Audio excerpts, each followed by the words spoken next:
ओ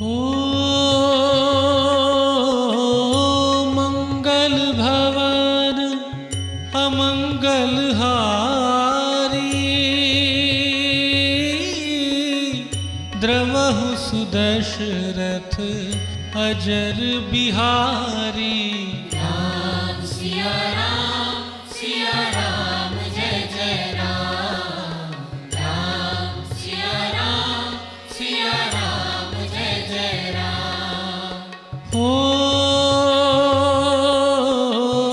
हरि अनंत हरि कथानंता,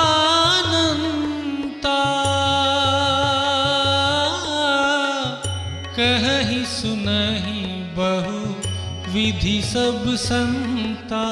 राम सिया राम जय जय राम। राम सिया राम जय जय राम।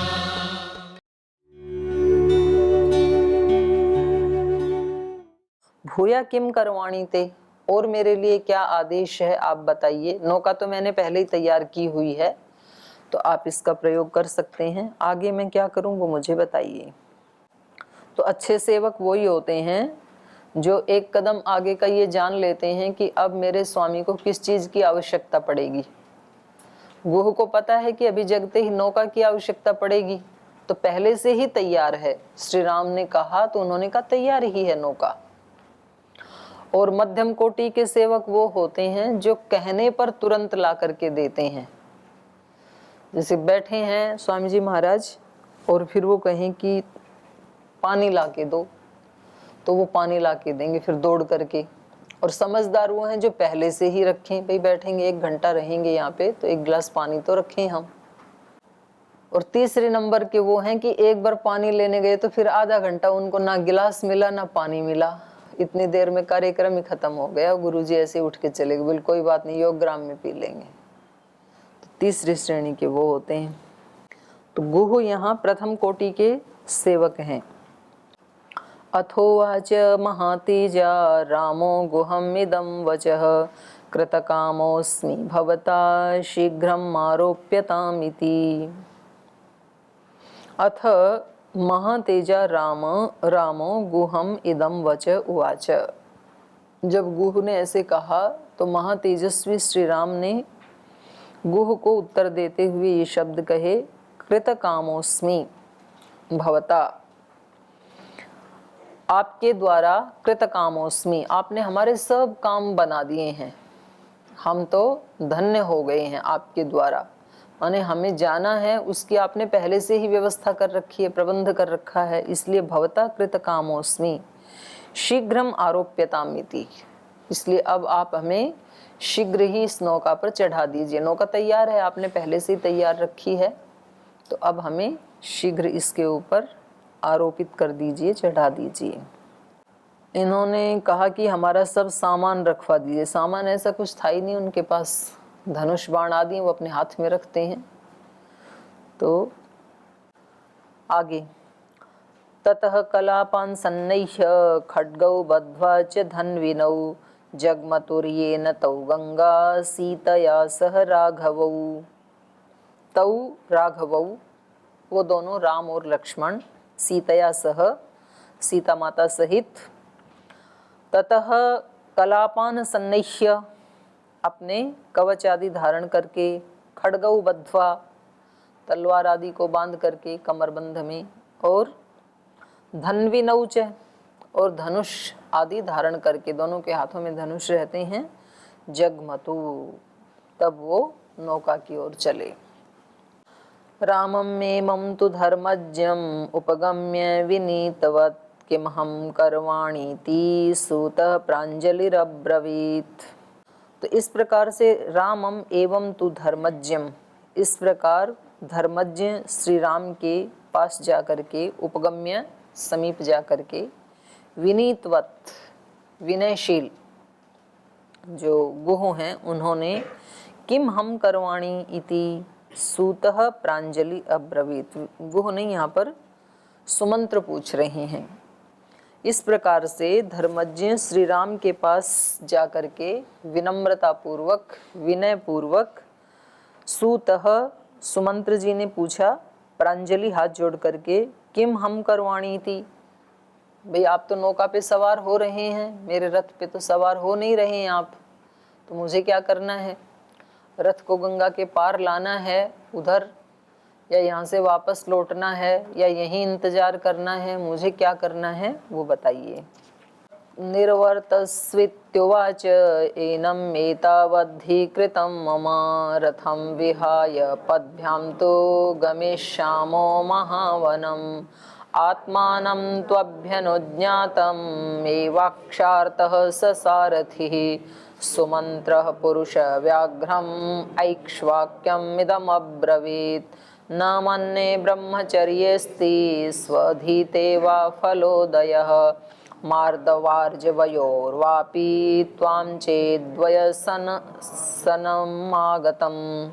व्यसनमागतं सह राघव वैदेह्या भ्रात्रा चैव वने वसन् त्वं गतिं प्राप्स्यसि वीर त्रिलोकास्तो जयन्निव वयं खलु हता राम ये त्वयाप्युपवञ्चिताः कैकेय्या वशमेष्यामः पापाय दुःखभागिनः इति ब्रुवन्नात्मसमं स्वमन्त्रसारथिस्तदा दृष्ट्वा दूरगतं रामं दुःखार्तो रुरुदे चिरम्।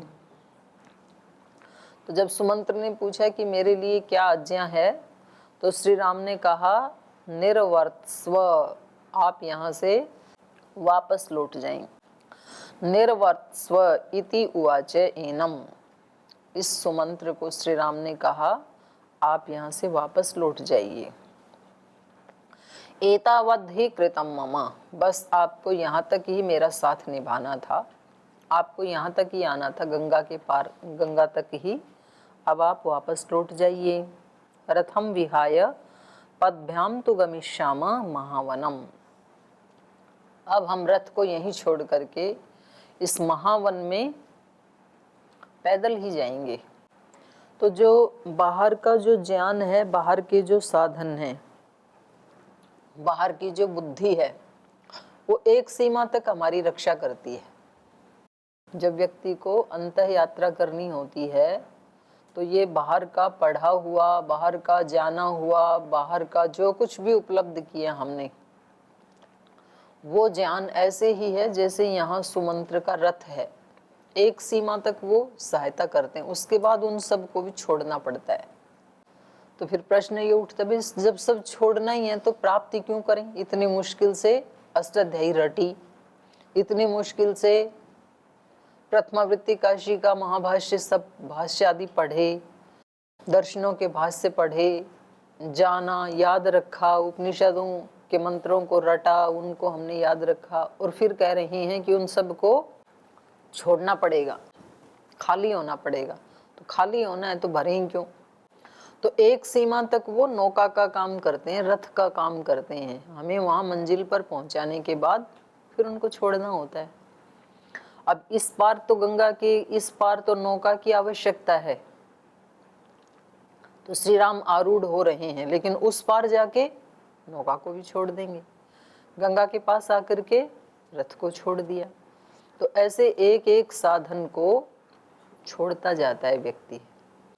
भोजन की जितनी आवश्यकता है उतना थोड़ा सा लेता है, फिर भोजन को छोड़ देता है योगी, कितना भी अच्छा भोजन क्यों ना हो। तो इसलिए कह रहे हैं अभी हमें रथम विहाय पद्भ्याम तो गमिष्याम, इस महावन में हमें पैदल ही जाना है। तो जो अंदर का महावन है, महायात्रा है, उसमें तो व्यक्ति को अकेले ही जाना होता है, उसमें कुछ भी साथ जा सकता नहीं, अलाउ ही नहीं है।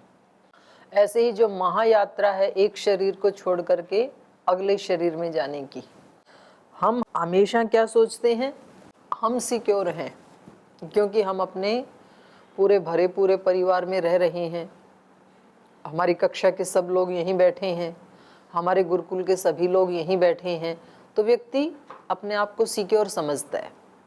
और आप कहीं ग्रुप में गए और आपके सब साथी भी छूट गए, कहीं घूमने गए और आप अकेले रह गए, तो व्यक्ति अपने आप को अनसिक्योर फील करता है, मैं अकेला रह गया, थोड़ा कष्ट होता है उसको। पर यहाँ तो फिर भी ढूंढते हुए, किसी से पूछते हुए वो मिल ही जाएगा।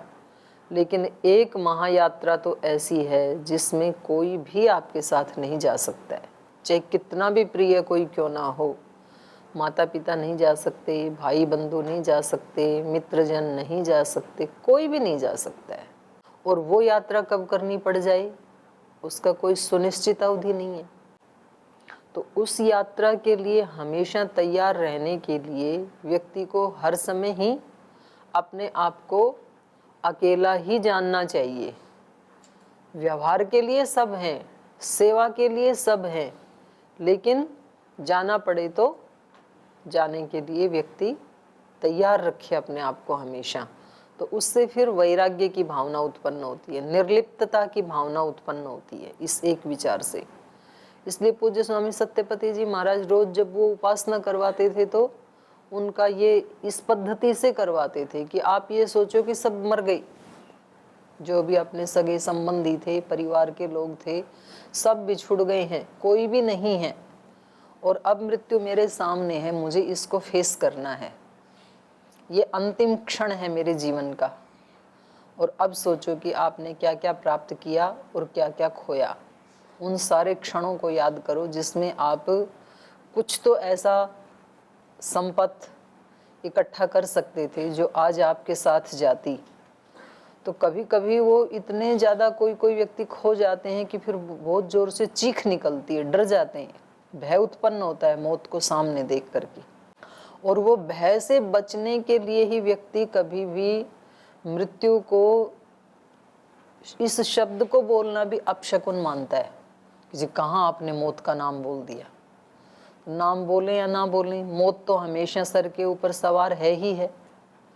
एक और बड़े संत हुए हैं स्वामी राम सुखदास जी महाराज, तो वो बोलते थे कि देखो भाई, संसार में आपको जीना है, ठीक है, जिनको शादी करनी है वो शादी कर लो, जिनको गुरुकुल आदि में रहना है वो गुरुकुल आदि में गुरु के पास चले जाओ।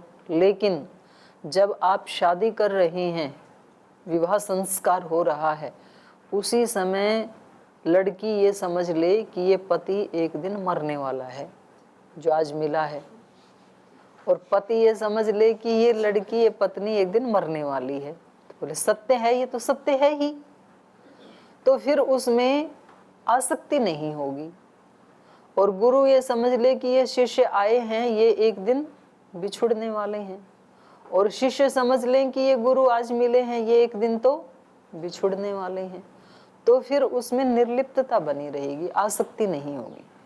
तो वो अपने ऐसे सत्संग में बोलते थे ये वाक्य, बोले भाई किसी के विवाह संस्कार में जाके तो ये बात यदि बोल दें कि महाराज जी आशीर्वाद देने आए हैं, और आशीर्वाद ये दे रहे हैं कि भाई ये जिसके साथ संबंध हो रहा है ना, ये मरेगा एक दिन, तो बोले वहीं पर ही पहले तो हमारे को ही मार दें तो उसकी तो देखी जाएगी, जब मरेगा मरेगा।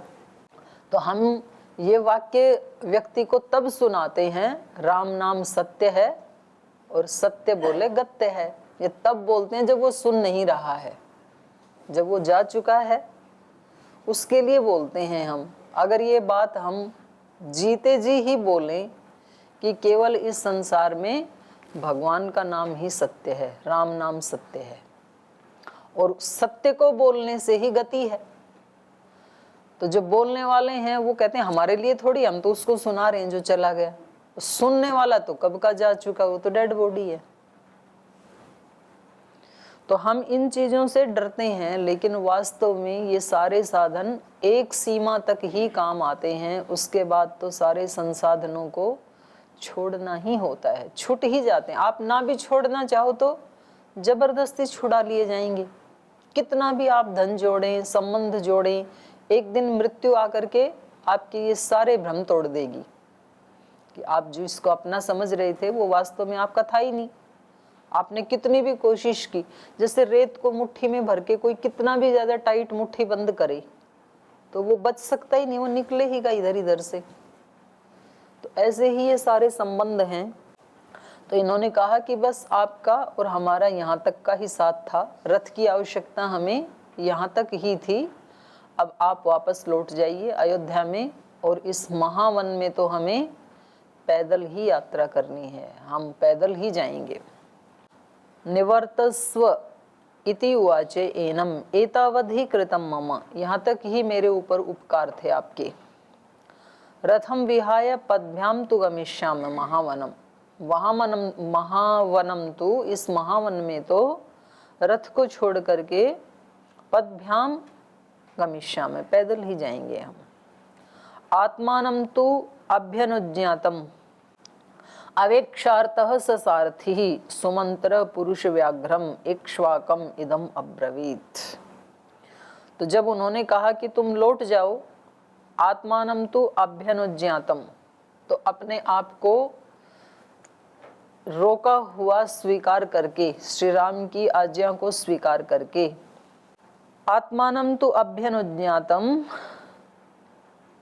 अवेक्षार्थः स सारथी, उस सारथी ने इस बात को देखते हुए, स्वीकार करते हुए, सोचते हुए कि अब मेरे को जाना है, पुरुष व्याघ्रम इक्ष्वाकम, तो उस नरसिंह इक्ष्वाकु वंश में पैदा होने वाले श्री राम से सुमंत्र इदम अब्रवीत, सुमंत्र ने, आर्य सुमंत्र ने, सारथी सुमंत्र ने ये वाक्य कहे।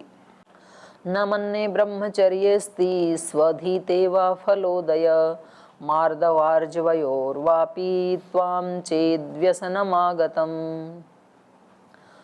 ब्रह्मचर्य अस्ति न मन्ये, स्वधीते वा फलोदय न मन्ये, मार्दव आर्जवयोः वापि त्वां न मन्ये चेद व्यसनम आगतम।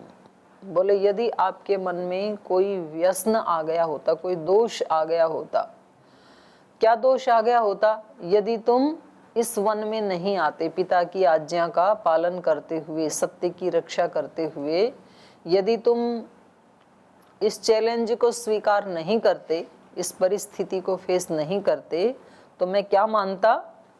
ब्रह्मचर्य न अस्ति इति, तुमने कोई ब्रह्मचर्य का पालन नहीं किया, क्योंकि ये गुरुकुल में गए थे ना, विश्वामित्र जी के पास गए थे, तो मैं ये समझता कि आपने कोई ब्रह्मचर्य की दीक्षा नहीं ली वहां जाकर के, सब व्यर्थ किया आपने। स्वधीते व फलोदय, और जो आपने वहां पर स्वाध्याय किया उसका न फलोदय, उसका कोई फल उदय नहीं हुआ। जो आपने वहां पर पढ़ा, वेद दर्शन उपनिषद, उन सब का कोई परिणाम नहीं निकला, ऐसा मैं समझता यदि तुमने इस चुनौती को स्वीकार नहीं किया होता। तो यहाँ रामायण के इस श्लोक से महर्षि वाल्मीकि जी क्या बताना चाह रहे हैं हमें?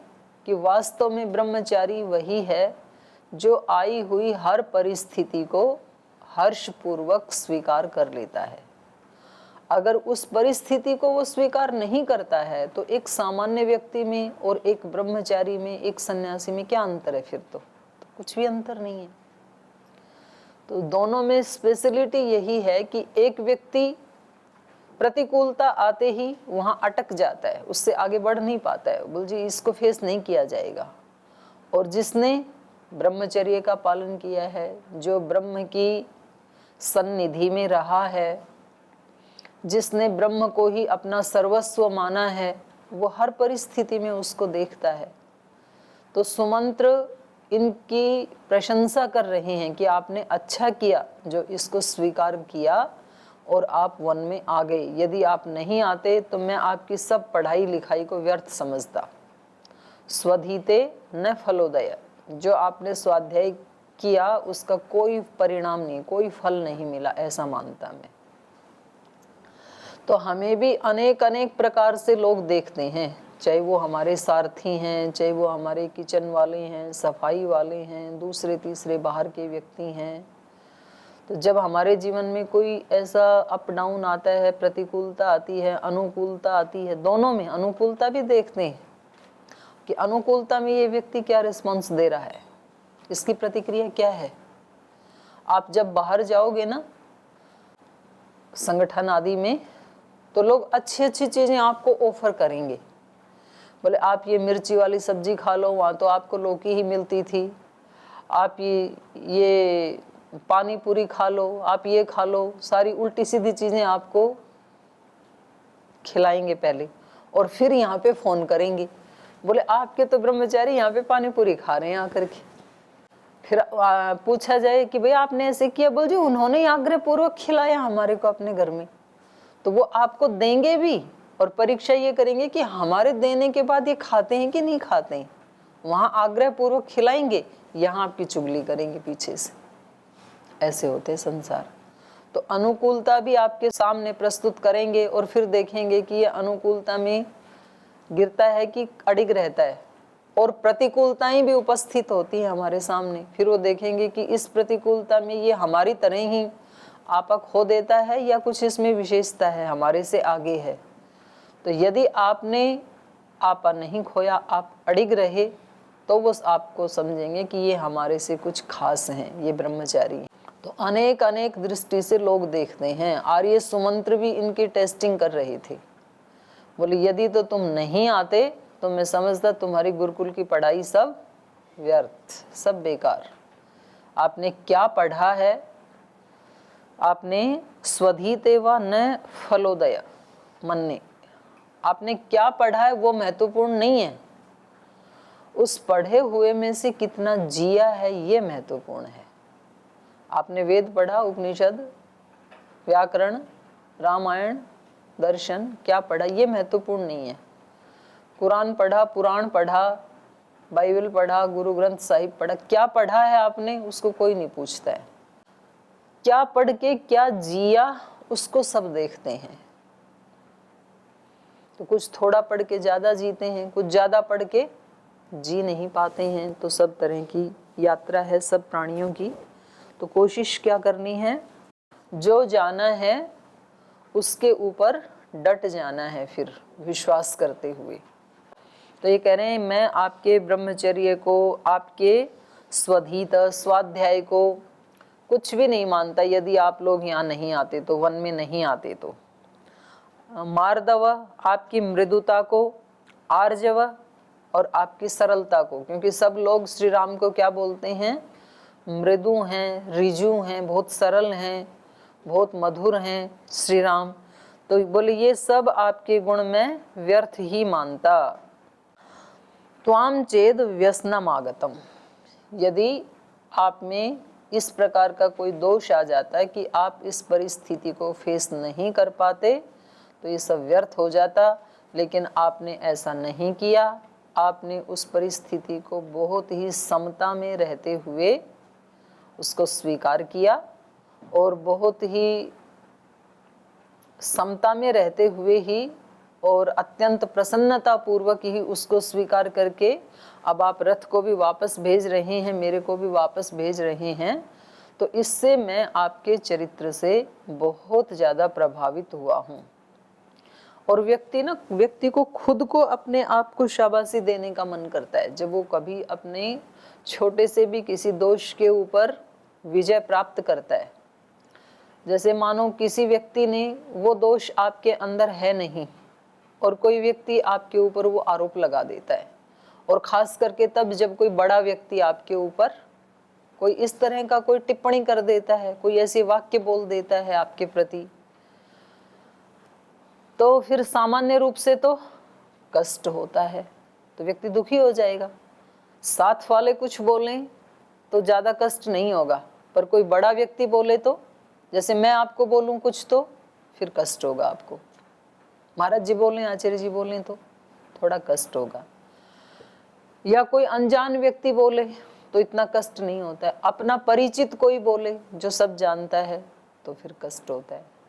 और किसी दिन आप ऐसी स्थिति आए कि उन्होंने तो बोल दिया, और आपके मन में एक क्षण के लिए भी आपने उनके प्रति कोई ऐसा भाव नहीं आने दिया जिसमें कोई उपालंभ की भावना हो, उल्हाने की भावना हो। आप बोलो कि ठीक है हमारे गुरु हैं, बोल दिया ठीक है, उनको ऐसे ही लगा होगा, लेकिन मुझे तो उनके प्रति श्रद्धा ही रखनी है, मेरा धर्म तो यही कहता है।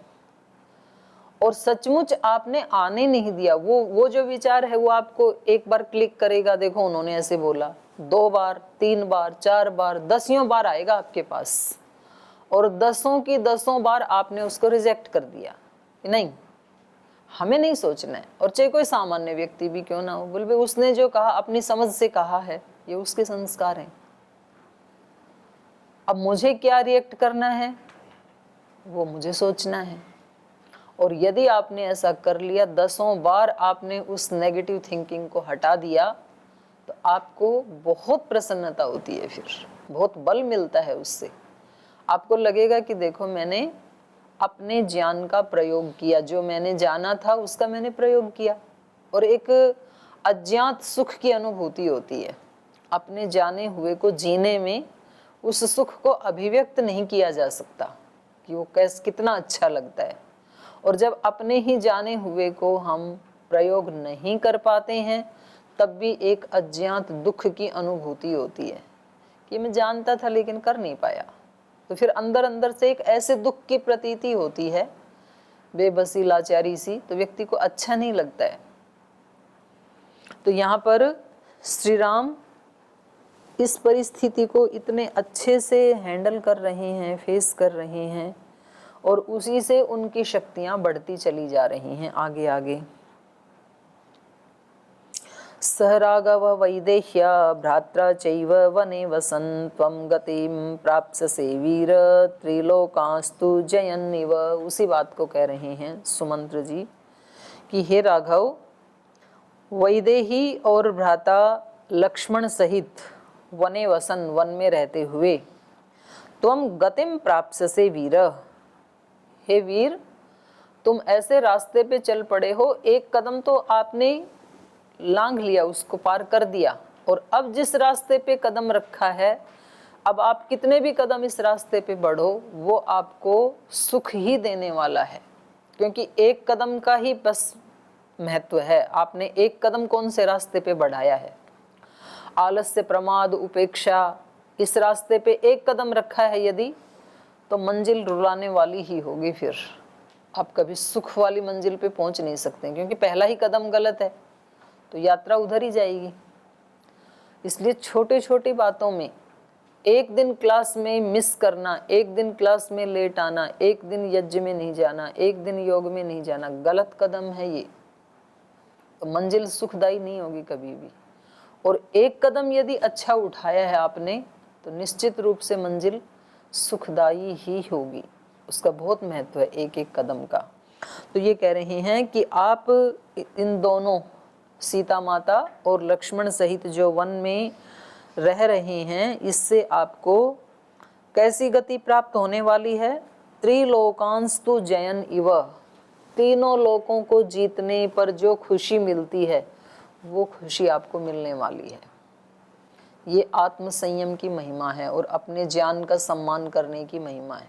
अपने ज्ञान का थोड़ा सा भी व्यक्ति जिस दिन सम्मान करता है तो इतनी खुशी मिलती है जैसे कि मानो वो विश्व विजेता बन गया हो।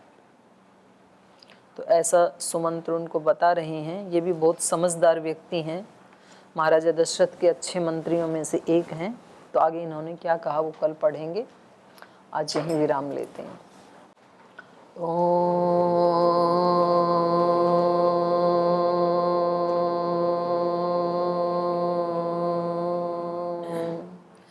शांति शांति शांति।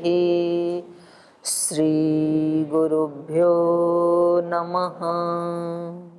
ऐसे है मेरे राम, ऐसे है मेरे राम, ऐसे है मेरे राम, ऐसे है मेरे राम। विनय भरा हृदय करे सदा जिन्हें प्रणाम, ऐसे है मेरे राम, ऐसे है मेरे राम। राम सा पुत्र न राम सा भ्राता, राम सा पति नहीं राम सा त्राता, राम सा पुत्र न राम सा भ्राता, राम सा पति नहीं राम सा त्राता। राम सा मित्र न राम सा दाता, सबसे निभाए सबका नाता। राम सा मित्र न राम सा दाता, सबसे निभाए सबका नाता। स्वभाव से उदार शांत, सब गुणों के धाम, ऐसे है मेरे राम, ऐसे है मेरे राम। विनय भरा हृदय करे, सदा जिन्हें प्रणाम, ऐसे है मेरे राम, ऐसे है मेरे राम, ऐसे है मेरे राम, ऐसे है मेरे राम।